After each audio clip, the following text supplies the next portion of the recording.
Docteur Abdelhamdi, bonjour. Vous êtes cardiologue spécialisé en sevrage du tabac à l'hôpital Bélan à Paris. Et la prise en charge de l'arrêt du tabac est un phénomène extrêmement important en cardiologie, difficile.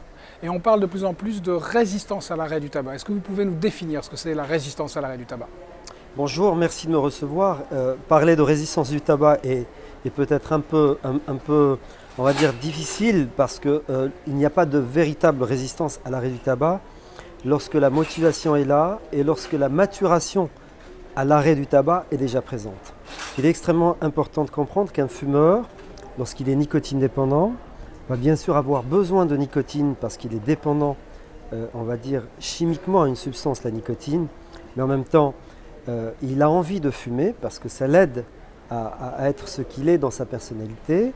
Et puis un beau jour, il va avoir une espèce de maturation psychologique qui va arriver à un terme qui sera celui de l'action pour l'arrêt du tabac et il décidera d'arrêter de fumer. Et dans ce cas-là, il va peut-être trouver face à lui un spécialiste qui va lui proposer une solution.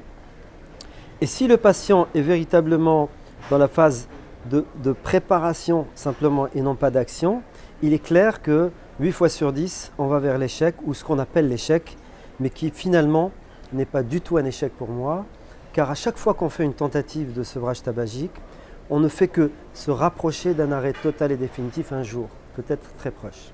D'accord. Donc, il faut attendre une certaine ou une maturation certaine du patient avant de parler de résistance à l'arrêt du tabac. Alors, est-ce que c'est vraiment fréquent chez les patients que nous prenons en charge en cardiologie? C'est très fréquent. C'est très fréquent car, comme vous le savez, en cardiologie, on ne choisit pas l'heure de son infarctus. Vous pouvez avoir 40 ans, être en pleine gloire professionnelle, familiale, tout va bien, et vous n'êtes pas du tout préparé à l'arrêt du tabac, et vous allez avoir le cardiologue qui va vous proposer tout de suite là, maintenant, l'arrêt total et définitif du tabac. Dans ce cas-là, bien sûr, vous allez suivre ces conseils, parce qu'il y a une relation d'imputabilité avec l'infarctus. Simplement, comme le disais précédemment, vous n'êtes pas préparé, et par conséquent, vous allez souffrir du sevrage tabagique, et inévitablement, en tout cas, plus de 50% refument 6 mois après un infarctus. C'est ce qu'on retient par exemple de l'étude EuroAspire, qui est une étude qui a regardé un peu ce qui se passait chez les coronariens qui fumaient et qui ont arrêté ou repris le tabac à 6 mois.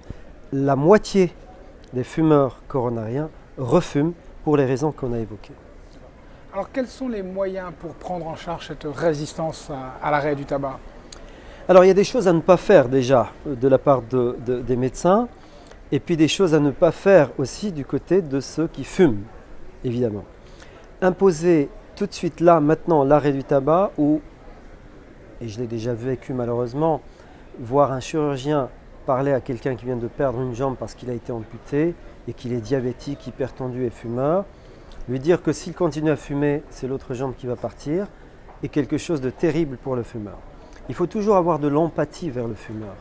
Essayer de comprendre dans quel stade de préparation psychologique il est pour éventuellement lui proposer une solution. Ça, c'est vraiment de la part des praticiens et des médecins, avoir le bon discours au bon moment. Ensuite, du côté du fumeur, il y a des fumeurs qui sont tellement dépendants de la nicotine qu'ils ne peuvent pas arriver tout de suite là aussi et maintenant à l'arrêt total. Et il faut accepter de passer par un passage dit de réduction du risque, où par exemple je vais passer de 40 cigarettes par jour à 20 cigarettes par jour, puis ensuite un peu plus tard à 10 cigarettes par jour, et enfin à l'arrêt total et définitif qui reste l'objectif total du fumeur également. Donc si nous devions retenir 2 mots pour la résistance à l'arrêt du tabac, ce serait patience du médecin et persévérance du patient. Alors moi je dirais plutôt empathie de la part du professionnel de santé, essayer de comprendre où en est le patient pour proposer la bonne solution et avoir donc un bon discours positif. Et de la part du patient, de toujours se dire que ce n'est jamais un échec, mais un succès probablement retardé et que la prochaine sera la bonne, car le process de maturation avance toujours et ne recule jamais. Merci beaucoup. C'est moi qui vous remercie.